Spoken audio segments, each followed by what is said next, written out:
बोल। नमस्ते सर, हम राजस्थान में 53,000 आशा आपके राज्य में आशा सहयोगिनी के पद पर कार्यरत हैं और हम सभी 53,000 आशाओं की तरफ से एक बात रखना चाहते हैं कि 5 साल से हम लोग इसी उम्मीद में थे कि आप हमारे लिए कुछ करेंगे, हमें मानदेय कर्मी से संविदा कर्मी कैडर में लेंगे, हमारी न्यूनतम मजदूरी फिक्स करेंगे, हमारे लिए अच्छा सोचेंगे। लेकिन 5 साल में आपने एक बार भी आशाओं की तरफ पलट कर नहीं देखा। सभी कर्मचारियों से आप मिले, सभी कर्मचारियों की आपने बात सुनी, लेकिन आशाओं की आपने बिल्कुल भी बात नहीं सुनी है। इसलिए पूरे राजस्थान की आशा रोष व्याप्त है आपसे और अब जो करने जा रहे हैं वो यही है। हम 53,000 की सबसे बड़ी तादाद में मानदेय कर्मी हैं जिन्हें आपने छोड़ दिया, वो अब आपसे रोष में है। अगर आप हमारा सपोर्ट करेंगे, हमारे लिए खड़े होंगे, हमारे लिए थोड़ा सा भी सोचेंगे तो हम भी चाहते हैं कि आप फिर से आएँ। लेकिन अगर आप लोगों ने हमारे लिए नहीं सोचा तो इस बार हम वोट नहीं देंगे। हम स्पष्ट रूप से बोल रहे हैं, हम आपको वोट नहीं देंगे क्योंकि हमारे साथ इतना अन्याय हुआ है सर। 20 साल में 4,098 रुपये मायने रखता है सर। 4,098 रुपये में कैसे औरत घर चलाएगी? विधवा महिला है, उसके पीछे वही घर का खर्चा चलाती है, उसके बच्चों की शादी भी उसे करनी होती है, वो 4,000 रुपये में कर लेगी। कई महिलाएं ऐसी जिनकी गरीबी की वजह से उनके हालात ऐसे, तभी तो वही नौकरी कर रही है, वो भी 4,000 में कर लेगी। तो हम लोगों का होगा क्या, आप ये तो बताइए। कम से कम न्यूनतम मजदूरी नरेगा वालों को भी मिल रही है, हम क्या उनसे भी गए गुजरे हैं? और रही बात एएनएम का समायोजन करने की, तो आप एक बार अधिकारियों द्वारा जांच करवाइए। एएनएम से भी बढ़कर हम लोग काम कर रहे हैं। हमको एक इंजेक्शन लगाना नहीं आता है, ड्रिप लगाने नहीं आती, तो ट्रेनिंग दे करके हमारा समायोजन एएनएम में कीजिए। आप 70,000 रुपये एएनएम को दे रहे हैं, आप 25,000 सीएचओ को दे रहे हैं सर आप, लेकिन उनका काम जब हो रहा है जब वो काम हम कर रहे हैं। और अभी हाल ही में आपने पीसीटीएस ऐप का लॉन्च किया है, उसको पूरे राजस्थान की आशा बहुत मन से कर रही है बिना किसी सुविधा के। वो क्यों कर रही है?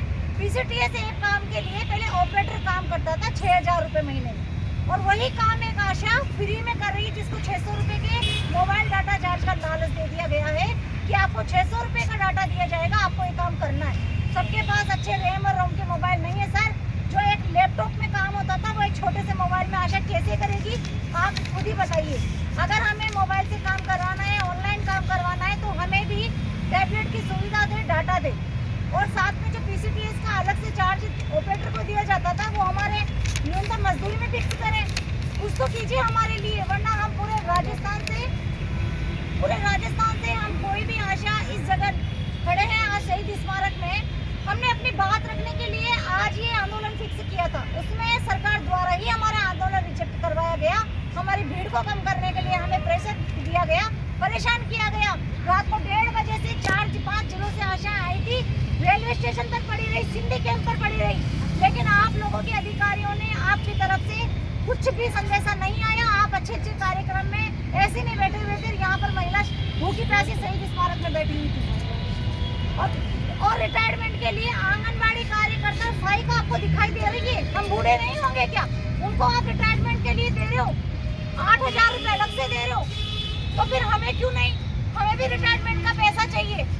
इसलिए हम ये कह रहे हैं कि हम खुद ये चाहते थे, हमें इतनी उम्मीद थी। आज आप सोचिए, अब तक जितने भी कर्मचारी हैं उन्होंने आपके यहाँ पर प्रदर्शन किया, आशाओं को देखा आपने प्रदर्शन करते हुए। क्यों? क्योंकि उन्हें उम्मीद थी कि राजस्थान सरकार हमारे लिए कुछ करेगी, हमें आंदोलन की जरूरत नहीं है, लेकिन आपने हमें निराश कर दिया है। इसलिए हम आपको वोट नहीं देंगे। अभी भी आपके पास समय है, हमारे लिए कुछ सोचिए। हम आपको वोट नहीं तो नहीं देंगे। 53,000 आशा, 53,000 उनके पति, 53,000 उनकी सास, 53,000 उनके ससुर, और हर महिला के एक बच्चा तो 18 साल का है ही सर। आप अंदाज लगा लीजिए। और जिस गाँव में हम काम करते हैं, प्रत्येक गांव हम कवर करते हैं, उनमें से आधा गांव भी 500 की पॉपुलेशन पे मानेंगे, हम उन्हें भी वोट नहीं देने देंगे। ये हमारी मांग है। आपके पास समय है, हमारी बात रखिए। हम सब इन दीदी की बात से सहमत हैं। आप सब एक हैं। हमारी मांगे पूरी